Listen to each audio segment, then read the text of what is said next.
Une caméra cachée révèle un secret qui bouleverse une vie. Le manoir Kessler, dressé au sommet d'une colline surplombant la ville, semblait taillé dans le marbre et le silence. Ses immenses fenêtres réfléchissaient le ciel gris, ses lustres de cristal scintillaient sans chaleur, et ses couloirs interminables, polis à la perfection, résonnaient d'un vide oppressant. Chaque détail, des tapis perçant nos sculptures modernes, criait la richesse, mais pas la vie. C'était le royaume de Jonathan Kessler, un millionnaire de 42 ans dont la mâchoire carrée et les costumes sur mesure incarnaient une discipline inflexible. Homme d'affaires redoutable, il dirigeait son empire technologique avec une précision d'horloge suisse. Chaque seconde était monétisée, chaque décision calculée. Les émotions, des failles dans une machine bien huilée, même chez lui. 2 ans plus tôt, la mort brutale de sa femme, Claire, dans un accident de voiture avait brisé quelque chose en lui. Incapable de faire face à la douleur, Jonathan s'était retranché dans le travail, transformant son deuil en une armure d'efficacité. La seule trace de vie dans le manoir était Oliver, son fils de 8 ans. Pâle, aux yeux d'un bleu délavé, Oliver était confiné à un lit d'hôpital installé dans une chambre transformée en unité médicale. Une maladie neurologique rare, diagnostiquée à l'âge de 5 ans, lui avait volé la capacité de marcher, de courir, de tenir un crayon sans trembler. Ses journées se résumaient à des perfusions, des moniteurs qui bipaient doucement et des visites occasionnelles de médecins en blouse blanche. Jonathan, lui, était rarement là. Il partait avant l'aube, rentrait après minuit, convaincu que l'argent, celui qu'il dépensait pour les meilleurs spécialistes, les équipements de pointe, les infirmières à domicile, suffisait à combler son absence. L'amour, pensait-il, pouvait s'acheter.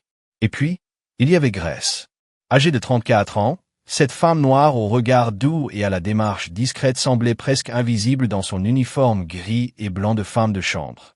Engagée 6 mois plus tôt par une agence, elle avait pour seule mission de nettoyer le manoir, épousseter les meubles, polir l'argenterie, laver les sols. Rien de plus. Pourtant, Jonathan commença à remarquer des changements subtils. Oliver, d'ordinaire muet et renfermé, esquissait parfois un sourire. Il mangeait ses repas au lieu de les repousser. Une fois, Jonathan l'avait même entendu fredonner une mélodie, un son si étranger dans cette maison qu'il en avait frissonné. Il chassa ses observations, les mettant sur le compte d'un traitement médical ou d'un hasard. Mais une méfiance grandissante s'installa en lui. Pourquoi son fils semblait-il plus vivant? Un soir, seul dans son bureau au mur tapissé de chêne, Jonathan consulta les enregistrements de la caméra de sécurité du couloir menant à la chambre d'Oliver. Juste un coup d'œil, se dit-il, pour apaiser son esprit. Ce qu'il vit le figea. Grace était là, assise au chevet d'Oliver, éclairée par la lumière tamisée d'une lampe de chevet. Elle ne se contentait pas d'être présente, elle lui tenait la main, ses doigts fins enveloppant ceux, frêles, du garçon. Elle repoussait doucement les mèches de cheveux blonds collées à son front moite, racontait une histoire de pirate avec une voix rieuse, pleine de vie. Sur une table à côté, un ours en peluche usée, visiblement étranger au décor luxueux du manoir, trônait comme un trésor.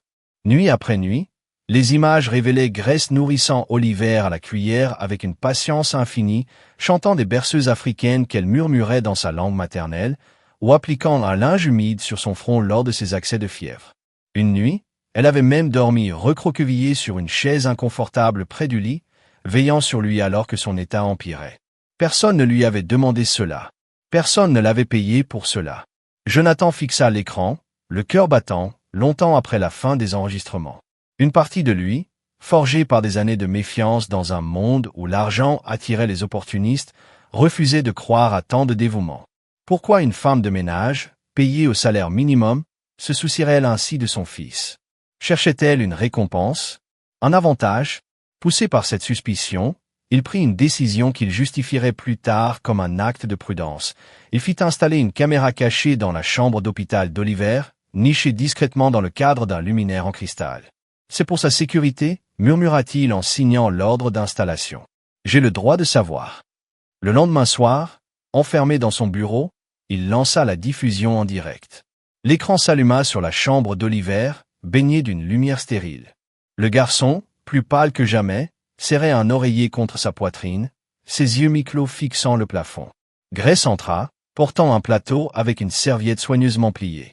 Elle s'assit à son chevet, prit sa main et murmura. « J'ai apporté ton préféré, petit héros. » Elle déplia la serviette, révélant 2 biscuits au beurre doré, fait maison. « Ne dis rien à l'infirmière, d'accord. » Oliver esquissa un sourire, faible mais sincère. « Merci, Grace. » Elle se pencha vers lui, son visage rayonnant de tendresse. « Tu sais, tu es plus fort que tous les super-héros de tes dessins animés.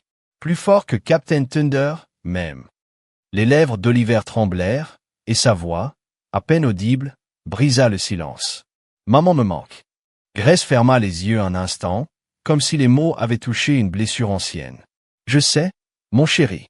La mienne me manque aussi. » Puis, dans un geste spontané, elle se pencha et déposa un baiser léger sur son front. « Je ne laisserai jamais rien t'arriver, » murmura-t-elle, la voix tremblante d'émotion. « Même si ton papa n'est pas là. » Jonathan sentit son souffle se couper.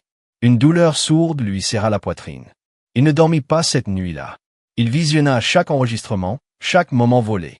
Grace lisant des contes à Oliver d'une voix douce, essuyant ses larmes avec un mouchoir brodé, défiant une infirmière impolie qui négligeait les besoins du garçon, se disputant même avec un médecin pour exiger des tests supplémentaires. Elle n'était pas une employée. Elle était la gardienne d'Oliver, une mère de cœur dans un foyer qui en manquait cruellement. Et lui, pendant tout ce temps, avait été aveugle, barricadé derrière ses bilans financiers et ses réunions interminables. Le moment qui le brisa complètement survint un mardi pluvieux. Oliver fit une crise, une de ces secousses violentes qui faisaient trembler son corps fragile. Les moniteurs hurlaient, mais le personnel médical, débordé ou négligent, tarda à intervenir. La caméra montra Grace accourant, ses chaussures glissant sur le sol de marbre. Elle s'agenouilla près du lit, tenant la tête d'Oliver avec une délicatesse infinie, murmurant « Reste avec moi, mon bébé, je suis là. Tiens bon. » Ses mains ne tremblaient pas, mais sa voix était un mélange de peur et de détermination. Lorsque la crise s'apaisa, elle s'effondra contre le lit, ses épaules secouées de sanglots silencieux, serrant la main d'Oliver comme si elle craignait qu'il ne lui échappe. Cette nuit-là, Jonathan se rendit au manoir sous une pluie battante. Il se posta à la porte de la chambre d'hôpital, son costume Armani trempé, ses cheveux collés au front. À travers la vitre, il vit Grace, ignorant sa présence, fredonnant une berceuse dans une langue qu'il ne comprenait pas. Elle berçait doucement la main d'Oliver, ses doigts noués aux siens. Le garçon dormait, sa poitrine se soulevant faiblement mais régulièrement. Jonathan, l'homme qui avait bâti un empire à coups de millions, n'avait pas de mots. Il avait cru que l'argent pouvait tout résoudre, les médecins, les machines, les traitements. Mais cette femme, qu'il remarquait à peine lorsqu'elle passait l'aspirateur, avait construit quelque chose d'inestimable. Un lien, un foyer, un amour qu'aucun chèque ne pouvait acheter. Il entra, ses pas résonnant dans le silence. Grace sursauta, se levant d'un bond, lissant nerveusement son tablier. « Monsieur Kingsley, je ne vous avais pas vu, » dit-elle, la voix basse, teintée d'une pointe d'appréhension. Elle ajusta une mèche de cheveux échappés de son chignon. Jonathan s'assit face à elle, ses yeux fixés sur Oliver, paisible malgré les tubes et les machines qui bourdonnaient autour de lui. « J'ai vu les images, » dit-il, la voix rauque, presque brisée. « J'ai installé une caméra dans sa chambre. Je voulais savoir ce qui se passait quand je n'étais pas là. » Grace se figea, ses mains crispées sur son tablier. Il poursuivit, les mots lui échappant comme une confession. « Je pensais que quelqu'un cherchait à manipuler Oliver, ou moi. J'ai eu tort. J'ai honte d'avoir douté de vous. » Un silence lourd s'installa, seulement rompu par le bip régulier des moniteurs. Puis Grace parla, ses mots lents, pesés, comme si chaque syllabe portait le poids de son passé. « Je n'ai rien fait pour vous, monsieur Kingsley. » Elle détourna les yeux, fixant un point invisible sur le sol. « Mon fils, Samuel, il était malade, il y a 5 ans. Dans un hôpital public, loin d'ici. Il avait 6 ans. Leucémie. » Sa voix trembla, mais elle continua. « On n'avait pas d'argent pour les traitements. Je travaillais 2 emplois, serveuse le jour, femme de ménage la nuit, mais ce n'était jamais assez. Je lui ai tenu la main jusqu'à ce qu'elle devienne froide. Des larmes roulèrent sur ses joues, mais elle ne les essuya pas. Quand j'ai rencontré Oliver, j'ai vu les mêmes yeux. La même solitude. Je n'ai pas pu sauver mon fils, monsieur Kingsley. Mais j'ai juré à Dieu que si j'avais une autre chance, je donnerais tout pour protéger un autre enfant. » Jonathan baissa la tête. Lui, un homme valant des milliards, n'avait pas touché la main de son fils depuis des mois, peut-être des années. Il avait délégué l'amour, l'avait réduit à des virements bancaires. Et pendant ce temps, Grace, payée pour nettoyer des sols, avait donné à Oliver ce qu'il n'avait jamais su offrir. Du temps, de la tendresse, une présence. Je ne savais pas, murmura-t-il, la gorge nouée. Elle hocha la tête, un sourire triste aux lèvres. Je n'ai jamais voulu que vous le sachiez. C'était entre lui et moi.